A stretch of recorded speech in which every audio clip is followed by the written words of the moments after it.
नमस्कार दोस्तों, कैसे हैं आप सभी लोग? उम्मीद है बेहतर होंगे। तो आज हम लोग यहाँ पर इंटरैक्ट करेंगे सिविलोहॉलिक क्लासेस के द्वारा लाए गए सिविल स्पिरिट प्रोग्राम पर। क्या है ये सिविल स्पिरिट प्रोग्राम? भाई, जिन लोगों ने 2026 का प्रीलिम्स का पेपर देखा होगा, यूपीएससी सीएससी का,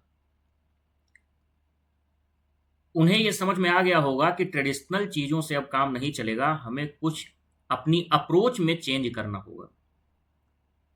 इसके साथ ही साथ 2025 का पीसीएस मेंस का पेपर यदि आप लोगों ने एनालाइज किया होगा तो आप लोगों ने यह समझा होगा कि पीसीएस भी अपना लेवल क्या कर रहा है, बढ़ा रहा है। ठीक है। तो सबसे पहली चीज कि ये जो वीडियो सीरीज है ये उन लोगों के लिए यूजफुल होने वाली है जिन्हें यूपीएससी और पीसीएस दोनों को ही टारगेट करना है।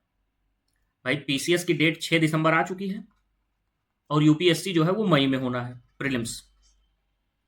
तो हम एक कॉमन स्ट्रेटजी के साथ में चलेंगे जिससे हम इन दोनों को टैकल कर सकें, इन दोनों को सॉल्व कर सकें, एक अच्छे जो है एस्पिरेंट के रूप में हम अपने आप को स्टैब्लिश कर सकें। तो सबसे पहले तो हम लोग ये समझते हैं कि हमारी इस क्लास का ऑब्जेक्टिव क्या है, हमारी इस इंटरेक्शन का ऑब्जेक्टिव क्या है। सबसे पहले तो हमें यूपीएससी का सिलेबस और डिमांड समझना है।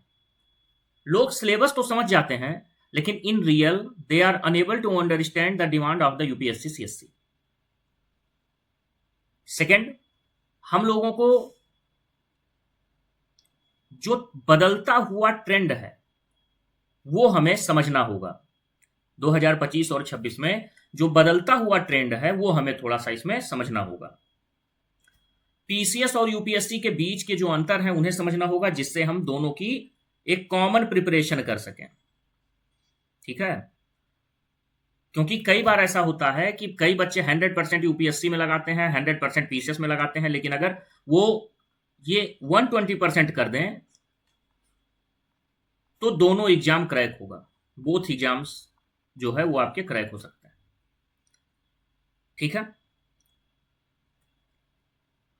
तो हमें एक स्ट्रेटजी पर भी चर्चा करनी होगी। सबसे पहले आप ये समझिए कि ये प्रोग्राम किन स्टूडेंट्स के लिए है, ये भी समझना बहुत जरूरी होता है क्योंकि कई बार हम सभी प्रोग्राम्स में इन्वॉल्व हो जाते हैं। ये प्रोग्राम उन स्टूडेंट्स के लिए है जिन्हें यूपीएससी की प्रिपरेशन करनी है या जिन्हें पीसीएस की प्रिपरेशन करनी है। ये उनके लिए भी है जो रिपीटर्स हैं, जिनका 2026 का अटेम्प्ट दिया है उन्होंने, लेकिन अनफॉर्चुनेटली मेंस के लिए नाम नहीं आया। इसके साथ ही ये उनके लिए भी है जो बिगनर्स हैं, क्योंकि जब बदलता हुआ ट्रेंड है तो फैक्ट्स की कमी हो सकती है लेकिन एनालिसिस पावर जो हमें अपनी बढ़ानी है वो हमें इसमें समझना होगा। तो रिपीटर्स एंड बिगनर्स जो यूपीएससी या पीसीएस में रुचि रखते हैं, उन्हें क्रैक करना चाहते हैं, उनके लिए ये प्रोग्राम डिजाइन किया गया है। ठीक है। सबसे पहले हम लोग समझते हैं यूपीएससी सीएससी का सिलेबस। यूपीएससी जो है वो है हमारी यूनियन पब्लिक सर्विस कमीशन।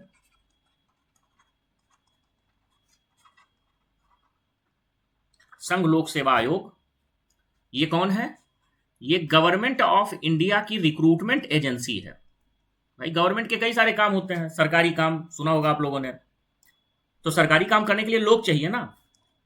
तो यूपीएससी रिक्रूटमेंट एजेंसी है गवर्नमेंट ऑफ इंडिया की, जो कई सारे एग्जाम कराती है, जैसे इंजीनियरिंग सर्विसेज एग्जामिनेशन, ईपीएफओ, सेना के लिए एनडीए, सीडीएस, असिस्टेंट कमांडेंट के लिए सीएपीएफ, अभी 19 जुलाई को सीएपीएफ का पेपर था कल, और सिविल सर्विसेज के लिए सिविल सर्विसेज एग्जामिनेशन सीएसई। यह जो सिविल सर्विसेज एग्जामिनेशन होता है इसी के थ्रू देश के top bureaucrats, IAS, IPS, IFS और ऐसी ऐसी लगभग 21+ जॉब्स क्या होती हैं, रिक्रूट की जाती हैं इसी एग्जाम के थ्रू। इस एग्जाम में 3 चरण होते हैं, prelims, mains and personality test. Prelims जो हमारा होता है ये ऑब्जेक्टिव है नेचर में, मेंस हमारा सब्जेक्टिव है या डिस्क्रिप्टिव है,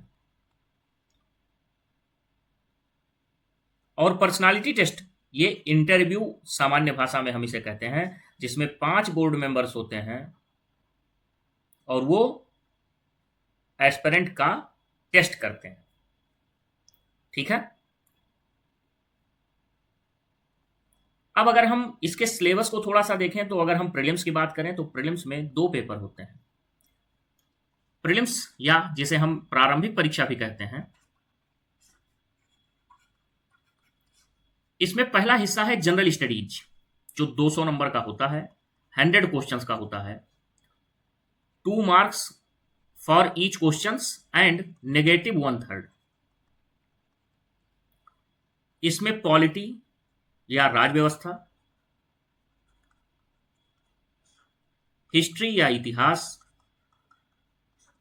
इकोनॉमी जिसे हम अर्थशास्त्र भी कहते हैं, जियोग्राफी या भूगोल, इन्वायरमेंट एंड इकोलॉजी पर्यावरण तथा पारिस्थितिकी, और समसामयिक विज्ञान तथा तकनीक साइंस एंड टेक, और करंट अफेयर्स या समसामयिकी ये आता है। ये पेपर कट ऑफ डिसाइड करता है कि कितने नंबर पाने से कम के लोग मुख्य परीक्षा का भाग नहीं होंगे। वहीं अगर हम सीसैट की बात करें तो सीसैट क्वालिफाइंग है नेचर में, 200 नंबर का ये भी होता है, 80 क्वेश्चंस होते हैं, 1/3 नेगेटिव इसमें भी होता है। इसमें math, reasoning, reading comprehension, DI, communication जैसे सेगमेंट्स आते हैं। ये क्वालिफाइंग है, मतलब आपको केवल 33% मतलब 67 मार्क्स आउट ऑफ 200 लेकर के आना है। अब अगर हम लोग जीएस की बात करें तो जो कट ऑफ जा रहा है वो लगभग 90 से 100 के बीच में, और 2 बार तो ऐसा भी हुआ है पिछले 8 सालों में कि जिसमें ये 80 से भी कम रहा। 2023 में कट ऑफ केवल 75 मार्क्स के आसपास था, और 2026 का भी जो कट ऑफ है वो 80 से कम ही जाने की संभावनाएं बन रही हैं। तो 80 का अर्थ होता है केवल 40 क्वेश्चन। हम 100 मान लेते हैं तो भी 100 नंबर अगर हमें लाने हैं तो इसका अर्थ है कि हमें 50 क्वेश्चन ही सही करने हैं। अब आखिर ऐसा क्या हो रहा है कि हम 50 क्वेश्चन भी नहीं सॉल्व कर पा रहे हैं? उसके पीछे 2 चीजें हो सकती हैं। पहली चीज, यूपीएससी सिविल सर्विसेज एग्जामिनेशन अपना स्तर बढ़ा रहा है, और वहीं प्रोपोर्शनल में स्टूडेंट्स का लेवल कम हो रहा है। भाई 2026 का जो पेपर था वो 56 पेजेस का था, अगर हिंदी इंग्लिश को अलग अलग कर ले तो 28 पेजेस का, मतलब एक पेज को पढ़कर उसे सॉल्व करने में और 2 घंटे का समय आपको मिलता है, 2 आवर्स मीन्स 120 मिनट। आपको एक पेज को पढ़ करके उसे सॉल्व करके और टिक लगाने के लिए मात्र मिलता है 4 मिनट्स का समय। और सबसे बड़ी बात कि ये ऑनलाइन नहीं है, ये ऑफलाइन होता है, तो बुक्स की रीडिंग है। हमारे स्टूडेंट्स का बुक टाइम कम है, स्क्रीन टाइम ज्यादा है। भाई आप लोग ऑनलाइन क्लास देख रहे हैं, फिर आप लोग ऑनलाइन पीडीएफ से पढ़ते हैं, और पेपर आता है ऑफलाइन। तो मोबाइल पे पढ़ने की आपकी जो स्पीड है उससे 2 चीजें होती हैं। पहली चीज, आपका कंसंट्रेशन जो है वो, जो ध्यान है वो कम होता है। दूसरी चीज, आप जल्दी बोर हो जाते हैं जब आप पेपर पढ़ते हैं या हार्ड कॉपी में जब आप पढ़ते हैं। यूपीएससी ने अपना लेवल बढ़ाया है, उसके पीछे रीजन ये है कि पहले जैसे 1979 के आसपास से लेकर के 1990 तक इंफॉर्मेशन ही नहीं हुआ करती थी, तो यूपीएससी के क्वेश्चंस मैक्सिमम इंफॉर्मेटिव आते थे।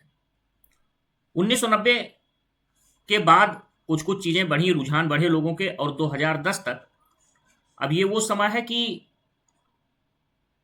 बुक्स बढ़ रही हैं। क्यों? क्योंकि एलपीजी रिफॉर्म हो चुका है। ये भी जब आप लोग इकोनॉमिक्स पढ़ेंगे तो आप समझेंगे कि मार्केट में किस तरीके से चीजें चेंज हुई। बुक्स बढ़ रही हैं, एक्सेस लोगों तक बढ़ रही है, 2010 तक इंटरनेट भी आ चुका है। तो यूपीएससी ने इंफॉर्मेशन के जगह साथ ही साथ कॉन्सेप्ट्स भी पूछने शुरू कर दिए। 2010 से लेकर के 2016 क्या, इसमें आप 2020 तक का, जब तक एआई का दौर नहीं आता है, तो इसे, जिसे हम सूचना क्रांति का दौर कहते हैं, अब इसमें इंटरनेट सबके लिए सुलभ हो चुका है। तो यूपीएससी ने इंफॉर्मेशन एंड कॉन्सेप्ट्स के बजाय एनालिसिस पूछनी शुरू कर दी है। अब जब से आपका 2020 के बाद से एआई जब से आया है, तो एआई एनालिसिस भी कर दे रहा है और बच्चों के लिए वो इजी अवेलेबल है। तो यूपीएससी ने क्या किया है, डिसीजन मेकिंग के क्वेश्चंस पूछने शुरू कर दिए हैं, प्री एंड मेंस बोथ। तो यूपीएससी का लेवल बढ़ रहा है, इसके लिए हम लोग कुछ नहीं कर सकते, हमें अपना लेवल यूपीएससी के लेवल में क्या करना होगा, बढ़ाना होगा। ठीक। तो प्रीलिम्स के बाद अब हम लोग थोड़ा सा पहले मेंस का सिलेबस समझ लें। मेंस में एक तो होती है लैंग्वेज, जिसमें जनरल इंग्लिश, और एक जो भारतीय संविधान की अनुसूची में जो 22 भाषाएं हैं, उसमें से आप कोई एक भाषा आप ले सकते हैं। ठीक है, जनरल हिंदी है, असमिया है, कई सारे ऐसे 22 लैंग्वेजेस हैं जिसको आप ले सकते हैं। ये दोनों ही पेपर क्वालिफाइंग होते हैं, मतलब 300 नंबर का आना है और आपको उसमें से 75 लाना है। फिर शुरू होता है आपका मेन एग्जाम। एससे 2 एससे आते हैं 125 मार्क्स के, मतलब 250 मार्क्स का। जीएस की अगर हम बात करें, जीएस के 4 पेपर्स हैं।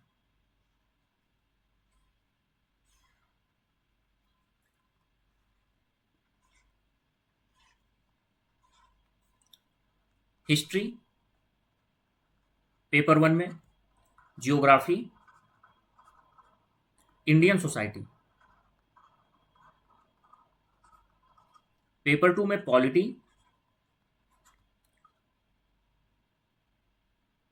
गवर्नेंस, सोशल जस्टिस और आईआर। पेपर 3 में economics, ecology, science, disaster management और इंटरनल सिक्योरिटी। और पेपर 4 है इथिक्स। फिर है आपका ऑप्शनल, कोई एक सब्जेक्ट जिसके 2 पेपर होने हैं, ये दोनों ही 250 मार्क्स के होते हैं। तो 500 मार्क्स का ऑप्शनल, 250 ईच मार्क्स के आपके पॉलिटी के पेपर्स, और 250 मार्क्स का एससे। तो मेंस आपका हो जाता है 1750 नंबर का।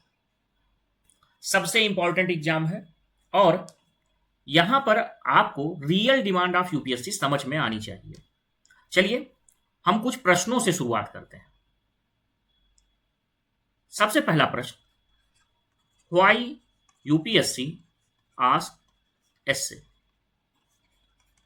क्यों एससे पूछना है यूपीएससी को भाई, और वो भी आप 2020 के ट्रेंड के बाद, आप बताइए।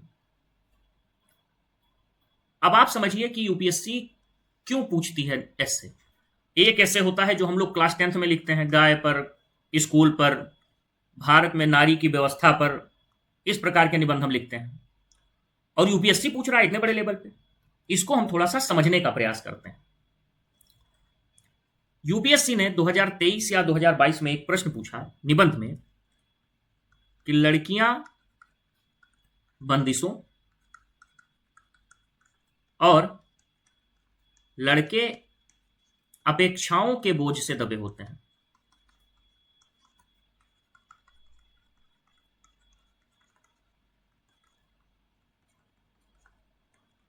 दोनों स्थितियां घातक हैं।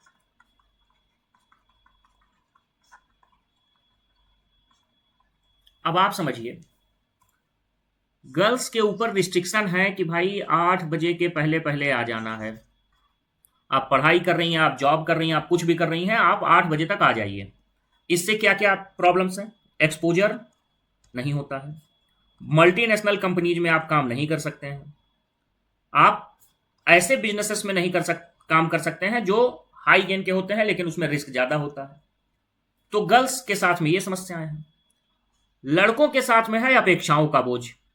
कुल दीपक हो भैया तुम ही अगर नहीं कुछ करोगे तो फिर पूरे खानदान का नाक कट जाएगा, तो यूपीएससी निकालनी ही है। गलती से अगर फूफा और मामक लड़के भी जो है साथ में कर रहे हैं प्रिपरेशन, तब तो समझ लो हो गया बंटाधार। क्योंकि लगातार कंपैरेटिव एनालिसिस, नुकसान इससे क्या होता है? यहां तो पैट्रियार्की आप कह करके कि भाई पैट्रियार्की है, जेंडर डिस्क्रिमिनेशन है, कह के आप हट जाते हैं। यहां असर साइकोलॉजिकल ज्यादा होता है। तो आप देखेंगे कि कोटा जो है वो सुसाइड भी हो रहा है वहां पे ज्यादा। बच्चे जो है पढ़ते हैं, पढ़ करके सफल नहीं हो पाते, सुसाइड। NEET examination. अब यूपीएससी आपसे ये क्यों पूछ रहा है? जब आप पूरा मेंस लिखेंगे तो आप जब इस निबंध को लिखेंगे तो सारे आप इसके एस्पेक्ट्स बताएंगे, social aspect, psychological aspect, economical aspect, historical background, जो कंपटीशन है आज के समय में। फिर आप बताएंगे जो है भाई हमारा जो मैकेनिकल ह्यूमन हो चुका है, इकोनॉमिक ह्यूमन की अवधारणा आप बताएंगे। और इन सारी चीज़ों को बता करके आप एक चीज़ लिखेंगे, वे फॉरवर्ड।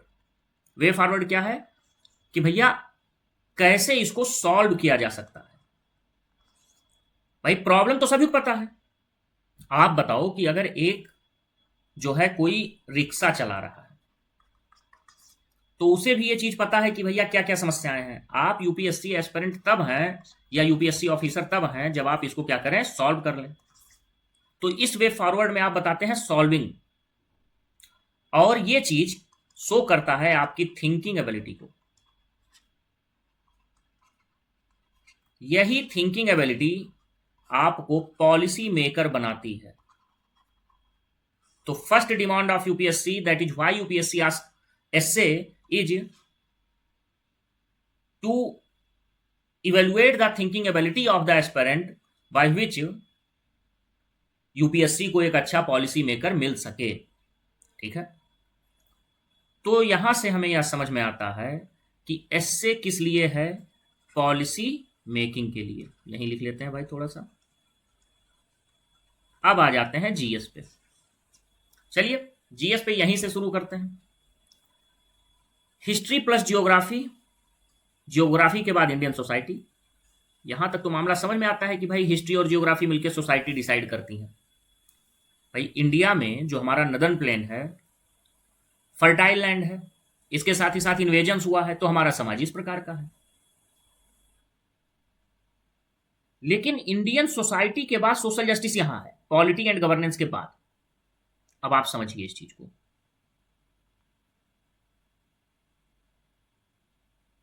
ठीक है, इंडियन सोसाइटी बताता है कि भाई ये है मेल,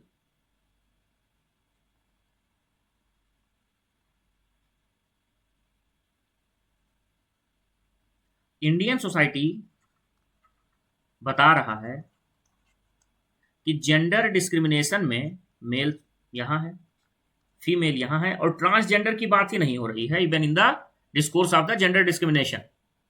और सोशल जस्टिस कह रहा है कि भाई मेल, फीमेल और ट्रांसजेंडर तीनों बराबर होने चाहिए। अब ये यहां पे हम अभी हैं, हमें पहुंचना है यहां। तो अब जो व्हीकल हम यूज करेंगे वो व्हीकल है पॉलिटी, जो रास्ता हम यूज करेंगे ये रास्ता है गवर्नेंस। ठीक, अब आप समझिए, इसीलिए इंडियन सोसाइटी पेपर 1 में है, फिर पॉलिटी एंड गवर्नेंस है, फिर सोशल जस्टिस है। इसी प्रकार से इकोनॉमी और इकोलॉजी के बाद साइंस है। भाई एक तरफ हमें इकोनॉमिकल डेवलपमेंट चाहिए, दूसरी तरफ इन्वायरमेंट को भी क्या करना है, प्रिजर्व करना है। इसके बीच में जो इंपॉर्टेंट भूमिका निभा सकता है वो क्या है, सोलर पैनल, जो कहां से आएगा, टेक्नोलॉजी से। तो जब भी हमें अपने ऑब्जेक्टिव्स पता है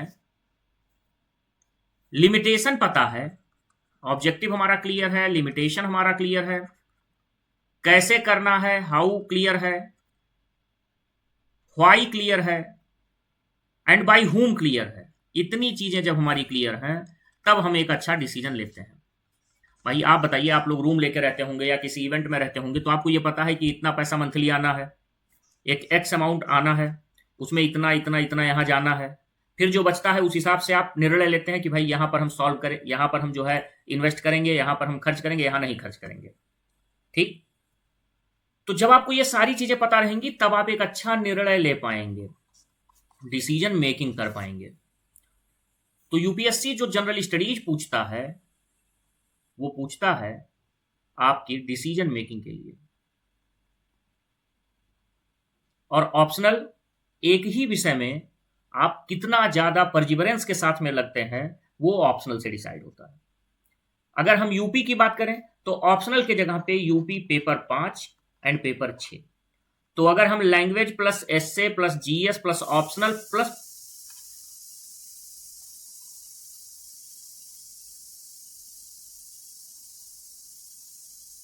इसके साथ ही साथ अगर हम plus UP paper 5 and paper 6 इतना यदि हम कवर कर लें तो हम यूपीएससी और पीसीएस दोनों के लिए रेडी रहेंगे। लेकिन केवल पढ़ते नहीं जाना है, स्टडी नहीं, थिंकिंग ये जरूरी है। ये कैसे, ये मैं आपको थोड़ा सा समझाता हूं। अब अगर रियल डिमांड ऑफ यूपीएससी हम लोग जो कि समझ चुके हैं कि भाई डिसीजन मेकिंग है, हमारी पॉलिसी मेकिंग है, ये हमारा जीएस से चेक करता है, तो जीएस के हर आंसर में आपका ये अप्रोच होना चाहिए। पॉलिसी मेकिंग के लिए थिंकिंग जरूरी है, तो आप देखेंगे फिलोसॉफिकल एस्से पूछ रहा है, और परजिवरेंस के लिए आपका ऑप्शनल। ठीक है, तो इन तीनों को हम हर सब्जेक्ट में डेवलप करने का प्रयास करेंगे। फिर there are 3 levels of the knowledge. First one is the information. जैसे इन्फ्लेशन 6% है, ये केवल एक इंफॉर्मेशन हो गया। अब इस इन्फ्लेशन से कौन क्रेडिटर कैसे इफेक्ट हो रहा है, लेंडर कैसे इफेक्ट हो रहा है, फिक्स्ड इनकम कैसे इफेक्ट हो रहा है, फ्लोटिंग इनकम कैसे इफेक्ट हो रहा है, मतलब ये है फैक्ट। फैक्ट के साथ में कॉन्सेप्ट जोड़ दिया तो आ गया हमारे पास नॉलेज, और कॉन्सेप्ट के साथ में एनालिसिस प्लस डिसीजन मेकिंग जोड़ दिया तो आ गया हमारा विजडम। कि अब यहां पर तो ये पता चल गया कि भाई क्रेडिटर को क्या प्रभाव पड़ रहा है, लेंडर को, फिक्स्ड इनकम को, फ्लोटिंग इनकम को। फिर विजडम कहता है कि हम क्या स्टेप्स लें, तो उसके लिए एनालिसिस प्लस डिसीजन मेकिंग। 1979 से लेकर के लगभग 1999 तक के दौर में यूपीएससी ये पूछ रहा था। 1999 से लेकर के 2016 तक यूपीएससी ने लगभग इसका टेस्ट किया है, और 2016 के बाद से एनालिसिस का पार्ट बढ़ा था। लेकिन अब जो रियल डिमांड यूपीएससी की है वो 2026 से निकल करके आ गई है सामने। उसे मैं आप लोगों को प्रश्नों के ही माध्यम से दिखाना चाहूंगा।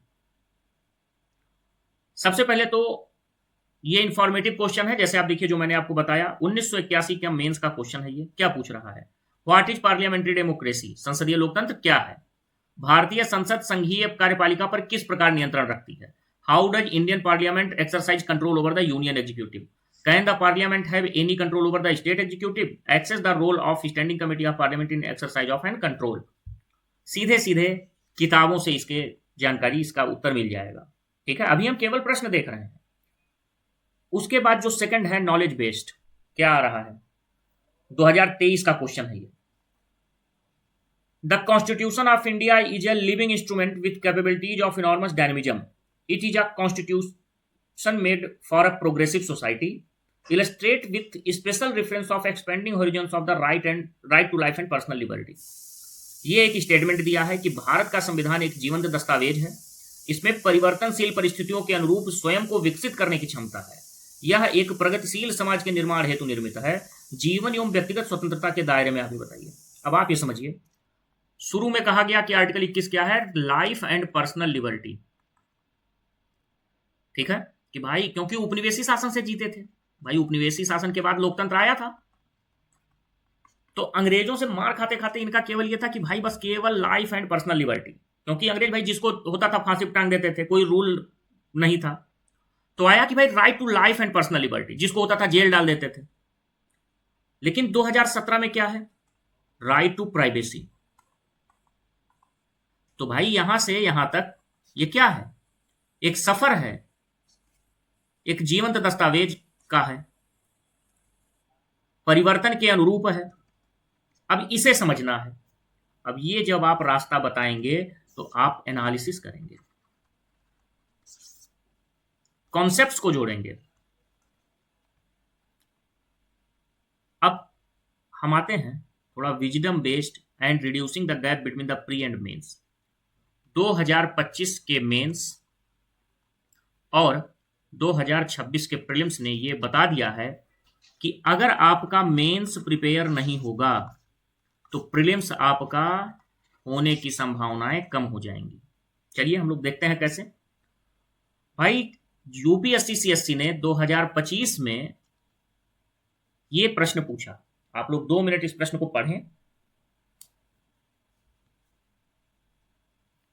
कि समकालीन विकास मॉडल में निर्णय लेने और समस्या समाधान की जिम्मेदारियां सूचना के स्रोत और क्रियान्वयन के निकट नहीं होती और ये विकास के उद्देश्यों को विफल कर देती है।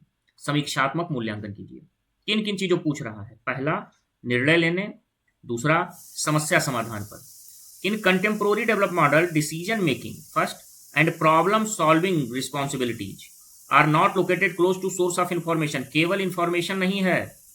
And execution defeating the objective of development critically evaluate. अभी हम केवल कीवर्ड्स लेके चलते हैं। पहला कीवर्ड है निर्णय लेने की या डिसीजन मेकिंग, दूसरा है प्रॉब्लम सॉल्विंग रिस्पॉन्सिबिलिटीज। अब आप 2026 का प्रीलिम्स का पेपर देखें, थोड़ा पढ़ने में समस्या आएगी, मैं बता दे रहा हूं। जो ये है वो ए सेट का 52 एंड 53 क्वेश्चन नंबर।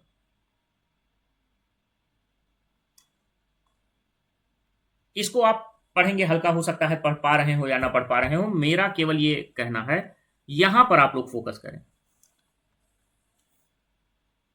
उपर्युक्त कथनों में से कौन से समस्या समाधान की प्रक्रिया में योगदान देंगे? क्या लिखा है? Which of the statement given would contribute to the resolution process. जो यहां पर आपका सेकंड है, सेकंड कीवर्ड है। देखिए आप, समस्या समाधान, प्रॉब्लम सॉल्विंग रिस्पॉन्सिबिलिटी। ठीक है, सेकंड क्वेश्चन देखते हैं। केवल अभी क्वेश्चन आप देखिए बस।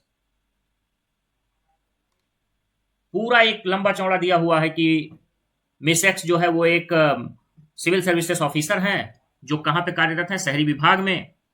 एक परियोजना के लिए संविदा अनुमोदन है जिसमें उनको कुछ पता चला कि भाई भ्रष्टाचार का मामला चल रहा है, और जो उनके विभाग के अध्यक्ष हैं उन्होंने कहा कि भाई इसको अभी मत बताइए। अब ऐसे में इनको क्या करना चाहिए? देखिए क्या लिखा है। अब सुश्री यक्स को निम्नलिखित में से क्या करना चाहिए? What amongst the following should miss x do now. अब ये जो डू है, क्या करना चाहिए, ये है डिसीजन मेकिंग। तो 2025 के मेंस में ये दोनों कीवर्ड्स आए थे। यदि इन कीवर्ड्स के स्टेप्स पर आपने काम किया होता तो ये प्रश्न आपको टफ नहीं लगते। खैर ये अलग की बात है, ये कहना तो सही बात है, आसान है कि आप लोग कह सकते हैं कि ऐसा है कि पेपर हो जाने के बाद एनालिसिस करना आसान है, पेपर देते समय एनालिसिस करना कठिन है। सही बात है, एकदम मैं इस बात से 100% सहमत हूं। तो हम लोग अपनी इस पूरी जर्नी में एक ऐसा इकोसिस्टम क्रिएट करेंगे जिससे हम एग्जाम सेंटर में कोई प्रॉब्लम हम लोगों को ना हो और हम प्रीलिम्स और मेंस को बहुत अच्छे ढंग से क्या करें, सॉल्व कर सकें। ठीक है, अब एक चीज और नोटिस करने वाली चीजें हैं। आपको मैं कुछ प्रश्न दिखाता हूं। ये 2023 का प्रश्न है यूपी पीसीएस मेंस का। क्या कह रहा है? Why the preamble is called philosophy of Indian constitution. प्रस्तावना को भारतीय संविधान का दर्शन क्यों कहा जाता है? How does the constitution ensure independency of judiciary, discuss the importance of the basic structure doctrine. भारतीय संविधान न्यायपालिका स्वतंत्रता कैसे सुनिश्चित करता है, मूल संरचना सिद्धांत पर चर्चा कीजिए। अगर आपने सिंपल स्टैंडर्ड बुक्स को कवर किया है और एनसीईआरटी कवर की है तो ये दोनों प्रश्न आप इजीली सॉल्व कर लेंगे। मेन प्रॉब्लम कहां है, थोड़ा आगे बढ़ते हैं। मतलब ये जो क्वेश्चन है ये बेसिकली कॉन्सेप्ट प्लस फैक्ट के आधार पर आप सॉल्व कर लेंगे। लेकिन भाई अभी तक हम लोगों का ये क्लियर हो चुका है कि यूपीएससी वो concept, fact plus analysis plus decision making, problem solving की अप्रोच की तरफ बढ़ रही है। यहां पर क्या है कि क्या है, क्यों है, यहां है कैसे है, और क्या करना है, व्हाट शुड डू। ठीक। लेकिन पीसीएस के 2023 के प्रश्नों को देख के हमें यह लग रहा है कि कंसेप्ट प्लस फैक्ट से हमारा काम चल जाएगा अगर हम मेंस दे रहे हैं।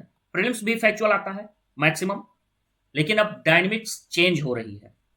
आप 2025 के प्रश्न देखिए भाई, जिस तरीके से 2025 का अगर हमने यूपीएससी का मेंस देखा होता तो यूपीएससी प्री में हमें 2026 में बेनिफिट होता, हमने नहीं देखा। तो यहां पर हम थोड़ा सा देख के मैसेज समझने का प्रयास करते हैं। पहला प्रश्न देखिए, यह है 2025 का। Legislature is the supreme with in its domain yet it's not sovereign, examine. Analysis का पोर्शन आ गया। पूछ नहीं रहा है, जो आपको पता है वो बता दिया, फिर कह रहा है इसको एग्जामिन करो। India's constituent assembly was the legal outcome of parliamentary development during the colonial period. ये नहीं पूछ रहा है कि 1853 के एक्ट में क्या हुआ, सीधे क्या पूछ रहा है कि संविधान निर्मात्री सभा औपनिवेशिक काल की गतिविधियों का परिणाम थी। आलोचनात्मक परीक्षण कीजिए, यहां भी आ गया एनालिसिस। तो पीसीएस जो है, जो हमारा यूपी पीसीएस है, ये फैक्ट कॉन्सेप्ट के साथ साथ एनालिसिस की तरफ बढ़ रहा है। और यूपीएससी फैक्ट को कम करती जा रही है, कॉन्सेप्ट, एनालिसिस और decision making and problem solving जैसी चीजों की तरफ बढ़ती जा रही है। तो जाहिर सी बात है कि यूपीएससी और पीसीएस का जो गैप है वो भी दिन प्रतिदिन क्या हो जा रहा है, रिड्यूस हो रहा है। ठीक। अब हमें अभी तक हमने जो चीजें समझी हैं, पहली चीज ये समझी है कि यूपीएससी का लेवल क्या हो रहा है, बढ़ रहा है। दूसरी चीज समझी है कि यूपी पीसीएस और यूपीएससी सीएससी के बीच में गैप क्या हो रहा है, कम हो रहा है। तीसरी चीज हमने समझी है कि ड्यू टू ऑनलाइन थिंग्स और स्क्रीन टाइम, इन सब चीज़ों के कारण स्टूडेंट्स का जो हमारा लेवल है वो थोड़ा सा डिक्लाइन हो रहा है। जो कैसे बढ़ेगा, जब हम information plus concept plus analysis और इन तीनों को समझने के बाद क्या करना है, मतलब डिसीजन मेकिंग, प्रॉब्लम सॉल्विंग की एबिलिटी में चले जाएंगे, तो हमारा लेवल अपने आप क्या हो जाएगा, इनहेंस हो जाएगा। दैट मीन्स कि हमें फैक्ट्स पर ध्यान नहीं देना है। फैक्ट्स पर ध्यान तो मतलब थोड़ा बहुत तो देना ही है, लेकिन उसके साथ ही साथ decision making and problem solving approach हमें हमारे अंदर लानी होगी। अब इसके लिए क्या कर सकते हैं भाई, हमारी हमेशा स्टडी के दो सोर्स हैं। पहला तो हमें यह है कि decision making and problem solving approach हमें डेवलप करनी है। इसके लिए हमें फैक्ट, कॉन्सेप्ट और एनालिसिस, इन तीनों को समझना होगा। क्योंकि जब तक हमें तथ्य नहीं पता होंगे, सिद्धांत नहीं पता होंगे और ये नहीं पता होगा कि इसके क्या प्रॉस एंड कॉन्स हैं, तब तक हम डिसीजन नहीं ले पाएंगे। ठीक है। तो एक तरफ तो हमें ये जो चीजें हैं, फैक्ट प्लस कॉन्सेप्ट, ये हमें हमारी बुक्स से मिलेंगी, और एनालिसिस और डिसीजन मेकिंग ये हम क्लास से, लेक्चर से कंप्लीट करने का प्रयास करेंगे। अब हमारे सामने इस समय दो टारगेट्स हैं। पीसीएस है हमारा 6 दिसंबर को और यूपीएससी है हमारा मई में। अभी से लेकर के 6 दिसंबर तक प्री के सब्जेक्ट्स कवर करेंगे। 6 दिसंबर से लेकर के और आगे अगर हमारा प्री होता है तब तो फिर हम मेंस की तरफ रहेंगे, नहीं होता है प्री तो हम 6 दिसंबर के बाद इथिक्स कवर करेंगे जो कि फेब तक चलेगा। फेब के बाद हम फिर से प्री पे आ जाएंगे जो कि मई में होना है। तो प्री के अभी शुरुआत में हमारा जो पहला फेज है, 3 फेजेस में ये रणनीति चलेगी जो कि मैंने आप लोगों को बताया है। फेज 1 प्रीलिम्स के सब्जेक्ट्स रहेंगे जिनका हम प्री कम मेंस प्रिपरेशन करेंगे।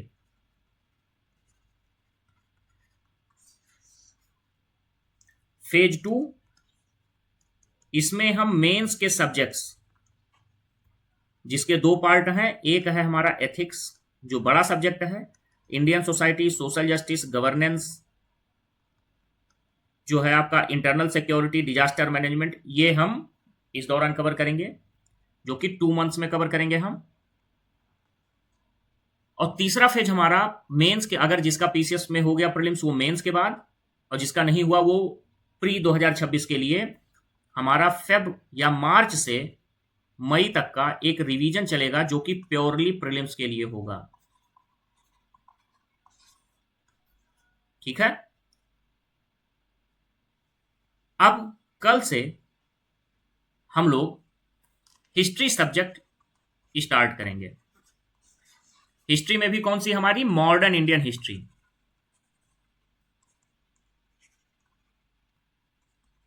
इसका मैं एक हल्का अप्रोच आप लोग को बता देता हूं। भाई माना जाता है कि अभी जिसको नहीं पता, कल एकदम जीरो से बेसिक से सिलेबस के साथ डिस्कस होके चीजें होंगी, बट अभी हम एक अप्रोच बता दें कि किस तरह से हम लोग चलेंगे। 1757 में प्लासी का वार होता है और ईस्ट इंडिया कंपनी की एंट्री होती है। 1857 में फर्स्ट रिवोल्ट, 1947 में यहां पर देश इकोनॉमिकली क्या है, स्ट्रांग है, डेमोक्रेसी नहीं है। 1947 में इकोनॉमिकली कमजोर हैं हम, डेमोक्रेसी आ चुकी है, और 2047 का हमारा टारगेट है विकसित भारत। तो हिस्ट्री मतलब modern Indian history plus India after independence, ये इसी पूरी यात्रा का परिणाम है। भाई 2 चीजों पे बात करेंगे, एक 1757, 1947, 2047।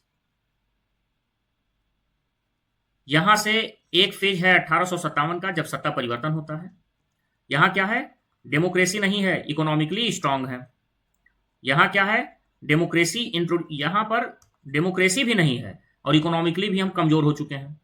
यहां डेमोक्रेसी आ चुकी है, इकोनॉमिकली वीक है। यहां हमें डेमोक्रेसी भी बचाए रखनी है और इकोनॉमिकली स्ट्रांग भी होना है। ये आपका रेस्ट ऑफ ऑल सिलेबस है, ये आपका मॉडर्न इंडिया का सिलेबस है। अब इसमें कुछ इश्यूज होंगे, कुछ इवेंट्स होंगे और कुछ इंपॉर्टेंट लोग आए होंगे, यही हमारा सिलेबस है। तो कल से हम मॉडर्न इंडियन हिस्ट्री से शुरू करेंगे और उन डायनेमिक्स को समझेंगे, उन डिसीजंस को समझेंगे कि जिससे हमारा देश सोने की चिड़िया से एक उपनिवेशी देश में परिवर्तित हुआ और फिर एक उपनिवेश से एक स्वतंत्र देश बना। तो आज के लिए बस चीजें यहीं तक थी। कल से हम लोग मॉडर्न इंडियन हिस्ट्री शुरुआत करते हैं। बहुत बहुत धन्यवाद।